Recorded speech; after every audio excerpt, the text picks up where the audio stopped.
Okay class, hindi lang iisang model sa social learning ni Bandura. So hindi lang yung teacher, hindi lang yung parent ang pwede nating gayahin. Sabi ni Bandura, iba-ibang types yan.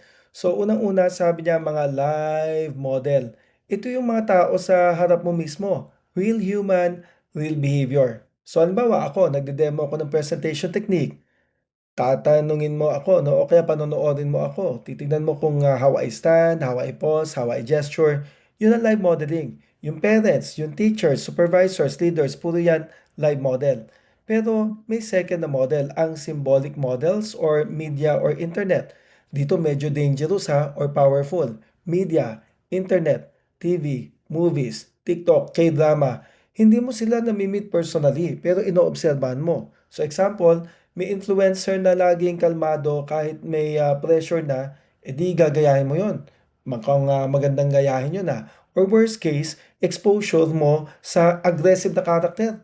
Mga nagwawala, mga mabilis magalit. Naku, baka magaya mo sila. Because symbolic modeling works through mediated exposure.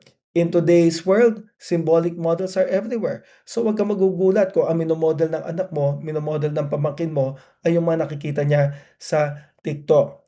Pero meron tayong third, yung tinatawag natin na verbal instructional models. So ito, walang demonstration, purely verbal instruction.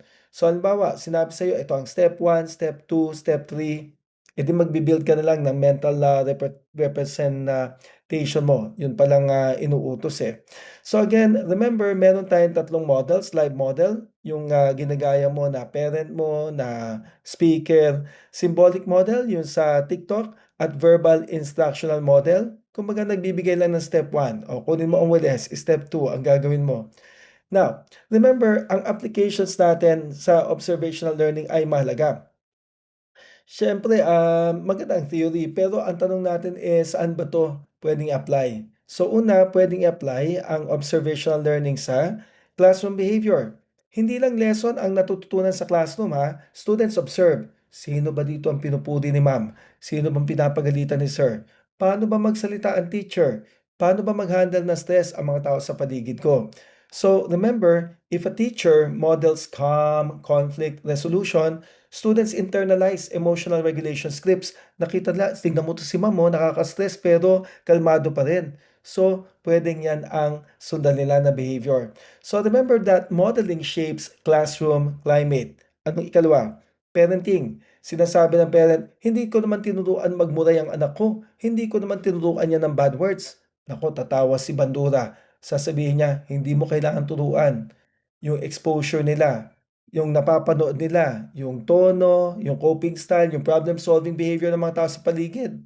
So kung ang parent handles stress with patience, child encodes patience.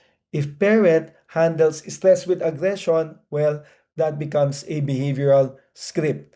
Pero pwedeng sa iba din yan nakuha. Ang third, workplace culture. Corporate example, no? Kung yung manager mo stays late every night, employees observe. Suddenly, overtime becomes the implicit norm. But if leaders cut ethical corners, organizational culture absorbs that. So depende sa leader mo kung ano ang pwede mangyari dun sa workplace culture. Yung modeling kasi para yung invisible policy manual. Kaya napakahalaga talaga sa leaders na you have to walk the talk.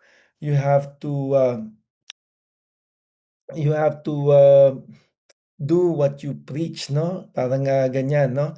Practice what you preach. So, remember ganyan kahalaga ang workplace culture lalo na ang leader.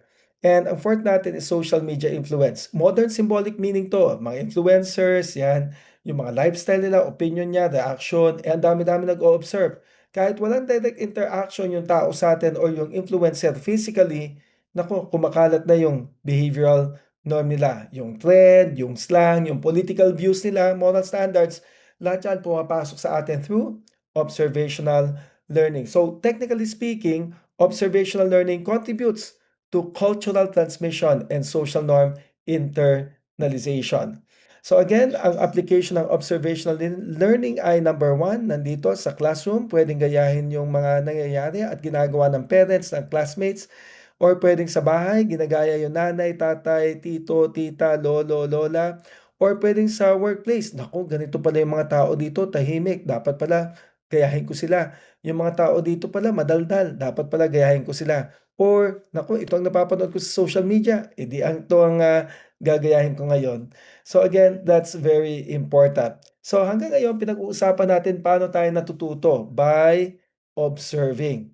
Pero ngayon mas lalalim tayo, because observation does not teach behavior. Yung observation mo, hindi yan yung immediately na-observe ko, ginawa ko, hindi. Observation shapes your beliefs. Think about it. Nakakita ka ng classmate mo na dating average tapos biglang naging top scorer? Ano nangyari sa behavior mo? Hindi lang imitation, may nagbago sa isip mo. Possible pala. That internal shift, that is the bridge to self-efficacy. So ito ngayon ang key question na tinatanong ni Bandura, "Can I do this?" Yan. Hindi, "Did I see it?